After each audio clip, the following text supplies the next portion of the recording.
KREM 2's Channing Curtis and Tim Pham joining us now with a breakdown of the 18-page affidavit.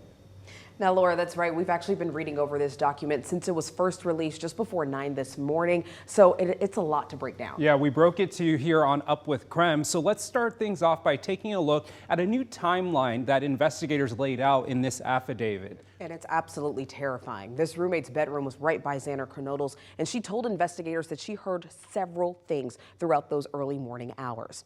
Now, the affidavit says that this roommate told investigators sometime after 4 a.m. she thought she heard crying coming from Xana's room and heard a male voice say something like, "It's okay, I'm going to help you." Then that same roommate says they opened their door for a third time that morning and saw a figure clad in black clothing and a mask that covered the person's mouth and nose walking towards her. She says the male walked past her as she stood in a frozen shock phase. She says the male walked past her toward the back sliding glass door. She then locked herself in her room. Now, that roommate also told investigators that she did not recognize the person, but she did give them a detailed description of what they looked like. And that description, along with cell phone records around the area and area surveillance cameras and a DNA match, all led police to arresting Bryan Kohberger. Laura? Let's get to breaking news just into our newsroom this morning. The man accused of murdering 4 University of Idaho students has been indicted by a grand jury. Now, our team just confirmed within the last several minutes this information with the Latah County District Court's clerk office. So here's what this all means. A grand jury found that there was enough evidence in the case for it to go to trial. Bryan Kohberger will now be arraigned this Monday, May 22nd at 9 a.m. This is where he will likely enter a plea of guilty or not guilty. There is now no preliminary hearing on June 26th. However, we are expecting more information later today, so we'll be sure to keep you updated on all of these changes on the KREM 2 News at noon, as well as KREM.com and our later shows and the KREM 2 app. Pick one. What's this? What'd you get? This is going to be my best camp yet, and I was already feeling that way.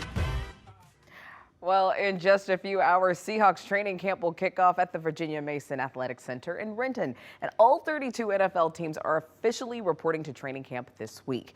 This will be head coach Pete Carroll's 14th season with the Hawks. His 172 combined wins with the Seattle Seahawks are the 16th most in NFL history. The Hawks have reached the playoffs in 10 of Carroll's 13 seasons as head coach. This year, it's a first for Coach Carroll and the Seahawks, though. The Hawks, for the first time in franchise history, will host a game on Thanksgiving Day. This year, Seattle will take on San Francisco 49ers on Thanksgiving Day, and Pete Carroll talked about that game and the rest of the schedule. No, we like all that stuff, you know. I never complain about the schedule because what are you going to do about it? You know, it is what it is. And I really don't go the other way on it either. It's just we have some rhythms to the schedule that are interesting, though. You know, I like playing at home in the opener. That's always nice. The back-to-back Thursdays is a real nice opportunity for us. I think we're going to max that out. It'll lessen, if you're going to have 2 Thursday night games, it lessens the impact on the players because they'll get a full week in between. We've had a lot of tough schedules. You know, we had a lot of tough traveling challenges and all that. And so, you know, kind of come used with the mentality. I'm kind of used to that. And this year we're playing 2 10 o'clock games, you know, that's the most challenging. That and Thursdays are the most challenging. So I kind of like the way it fell.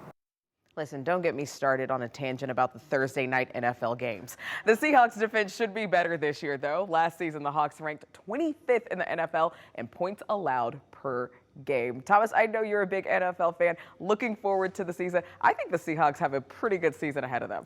It is 6:04 right now. Let's take a look at your morning rush. More news in less time. Right now, 2 people are sitting in the Spokane County Jail after a SWAT standoff in North Spokane on Saturday. The sheriff's office says it all started when deputies tried to arrest a 35-year-old woman for theft. The woman and a man also inside the house just refused to come out and barricaded themselves inside. After a 5-hour-long standoff, deputies were able to arrest them both. And Post Falls police are still searching this morning for a man who escaped a standoff last week. On Thursday, police tried to arrest 34-year-old Brian Willie at his home for drug charges. They saw Willie in front of his house, but when he spotted the police, he ran into his home. Police surrounded the home, but when they searched it, Willie was nowhere to be found. Anyone with information on where he might be is asked to contact your local police department. And today is Peace Officers Memorial Day. It's a time to remember law enforcement officers who died in the line of duty. 2 police officers in Washington state died on duty in this past year alone. Flags all over the country will be flown at half-staff today to pay tribute to those fallen officers. And that's a look at your morning rush. She was an activist, a revolutionary, and a leader in the fight against injustice of any kind. I knew everything that Sandy did, but I didn't. I think I said at one of the services, I'm very aware of what she accomplished, but I wasn't as aware of all the people's lives that she touched. Sometimes it can feel a little isolating in Spokane to connect to the larger Black community, so I try my best to find out some things that are going on, not just locally, but around the country, and help us connect to those things. Hundreds gathered at the First Interstate Center of the Arts to celebrate her mark on the world. She was a sister, she was a daughter, and she was a friend. She loved Black people, she loved community as well, but she really, really, really wanted to help the Black community. For the next 30 minutes, we're reflecting on the life of Sandy Williams and paying tribute to her legacy. This is Sandy's story. This evening, we're taking a look back at the life of Sandy Williams. Whether she was advocating for the Carl Maxey Center or writing for the Black Lens, Sandy was constantly fighting for the world to be a better place. But she wasn't always the fearless leader that many of us came to know. I sat down with Sandy's mom, Wilhelmina, and brother Rick, who say that at her core, Sandy was an introvert, a sports fan who loved watching Little House on the Prairie, and most of all, a beloved mother, daughter, and sister. Are you older or younger than Sandy? I'm older. I'm her older brother. We are 11 months, 11 days apart. Sandy took pride in the fact that once a year we are the same age, and I was no longer her older brother for 11 days, and then we got to split back. So it's safe to say you guys were pretty close growing up, Yeah. especially. One of the benefits of being in the military is that your family comes together. And so as we moved around, Sandy and I were very close. We played a lot. We did everything together. That's right, Tim. I actually spoke with two realtors, one in North Idaho and then one in Spokane, who both say that the housing market here is leveling off from that pandemic era boom that we saw. But the question is, can the average worker in our region actually afford to live here?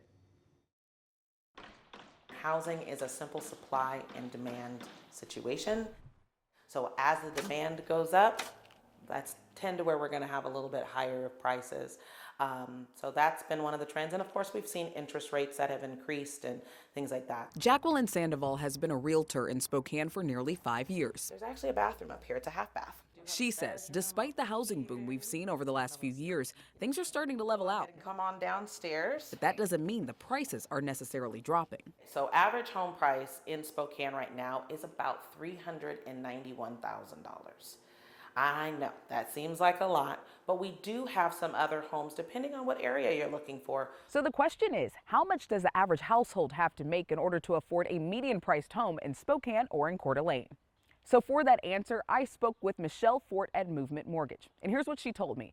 The median or the middle home price in Spokane is $415,000. So in order to qualify for a conventional home loan with a 6.5% interest rate, a person or a household needs to make $74,000 a year. Now that's with a 5% or a $20,000 down payment and with no monthly debt. So that means no credit card or car note either. If you have any monthly debt, that can seriously impact just how much of a home loan that you qualify for. Now in Coeur d'Alene, the median home price is $515,000. So under those same parameters, a household or a person will need to bring in just over $91,000 a year. Despite these numbers, many experts like Keith Wells with Architera Homes say that the housing market is actually returning to normal. And what we've seen over the last couple of years is pandemic. We saw prices do this because everybody came here, and now we've seen prices get back to a normal. They're not in a dive. They're just a much more normal appreciation rate as what we would have typically seen. North Idaho realtor Rosara Melendez-Baltzer agrees. I think it's starting to stabilize more so. I don't think it's going to be like a big high jump as we had in previous summers where, you know, the home would just go above asking $100,000 or more. I think it's actually averaging now to close to asking price, and you have a better chance of actually purchasing a home. She also says that the market is allowing people to have more time to consider their options. That the rush all of a sudden to move somewhere and do something new has, you know, slowly decreased, and now people are like, okay, we're going to take our time when we purchase a home. We don't need to place an offer and close within, you know, 2 weeks. Now it's like taking the average day of like 98 days to close. So. And as for whether or not it's a buyer or a seller's market, well, that depends. Buyers are going to tell you it's a seller's market. Sellers are going to tell you they feel like it's a buyer's market. So that's why it's, for me, I just like to say it's a real estate market.